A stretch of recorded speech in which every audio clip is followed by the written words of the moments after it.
Hey guys, so today we're going to be taking a look at the Oneplus One, which is a fairly new phone made by a small company called Oneplus. This phone is, as you can probably already see, it's quite a big phone. It's got a 5.5-inch display, which is the same size as the iPhone 6 Plus.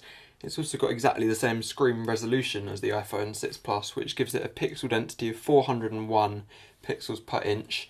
So it's a very sharp display. You won't be able to see any pixels unless you get extremely close. In terms of speed, this phone is very, very quick. It comes with a quad-core 2.5 GHz processor, which is faster than most laptops have, and it also comes with 3 GB of RAM, which allows it to run extremely quickly, especially when you're gaming, or you can even use this sort of thing for video editing. It's got a very nice design. It's not like the Samsung phones that look a bit plasticky and cheap. This has been designed very well. This particular model of the phone is the Sandstone Black Edition, which has a very nice textured back that feels similar to sandstone actually. It's sort of like a hard, rough paper type thing. So it's not the sort of thing that will fall out of your hand. It's not got glass or anything. But I think that makes it feel more premium, because Samsung phones have a very cheap plastic on the back. Even the new S5 doesn't feel particularly premium. And actually, there was a survey done when the new S5 came out, and a lot of people were asked what the main thing was they liked least about the phone. And what most people said was the build quality, because although it's a good phone, the S5 doesn't feel that nice to hold. Whereas this OnePlus One feels amazing to hold. It's very thin. It's 8.9mm thick, so very, very thin.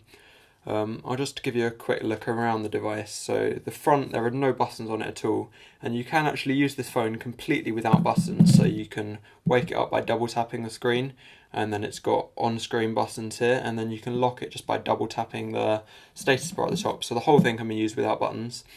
It has got it's got a volume rocker on the side here, and then on the back there's just the camera and dual LED flash.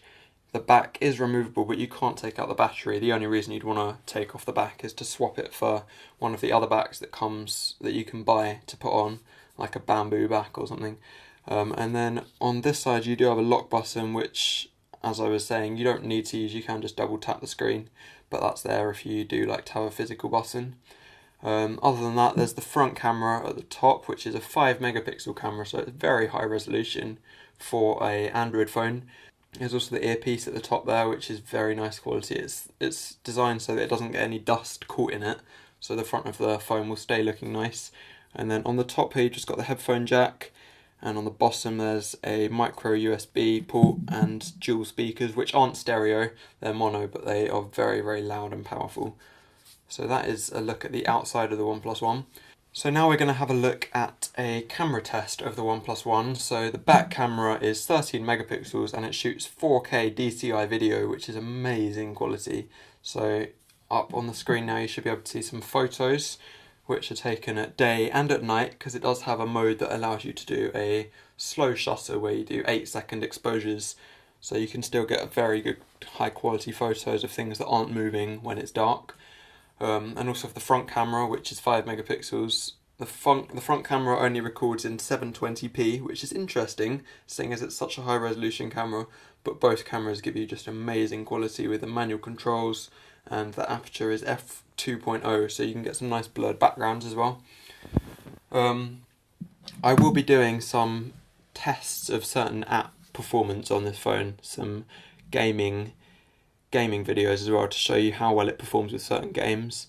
But you can see already just on the home screen it's so fluid, it works so fast, there's no lag at all, and it's pretty difficult to get the phone to lag even if you're in some fairly heavy games.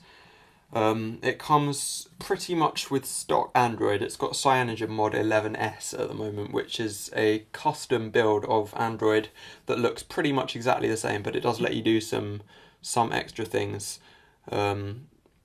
like you can change the way certain things work. It gives you a bit more customizability that you don't get on other Android phones. There are already plenty of videos on YouTube about that though, so I'm not going to go too far into that. I just wanted to do a bit of a overview of the phone. So I'm now going to do some size comparisons compared to other devices. So firstly we're going to look at the old sized Apple devices, so the 3.5 inch. This was the iPhone 4, the iPhone 4S, the iPod Touch. So compared with them, this phone is massive, absolutely massive. As long as you've got not too small hands though, the OnePlus One is completely fine. You can still reach the other side, but it's a lot bigger than the old Apple devices. And then I've also got a HTC One SV. So this is a 4.3 inch. So this is a 4.3 inch sized display. So you can see that compared with that, it's still quite a big difference, but it's getting a bit closer now. And the other thing I have to compare is the Samsung Galaxy Tab Pro 8.4, which is obviously a tablet, an 8.4 inch tablet. And you can see here that the OnePlus One is so big, it's obviously the tablet is bigger, but it's coming up to be the similar sort of size screen. So you can use, this is technically a phablet because it's above 5 inches, but you can use the OnePlus One instead of a tablet. You don't need to have both, because you've just got so much space on the screen to use certain apps that take up a lot of room. So yeah guys, that was just a quick overview of the OnePlus One. I'll have a link to the website where you can buy this phone in the description. At the moment you still need an invite to buy it, but that is going to be changing fairly soon.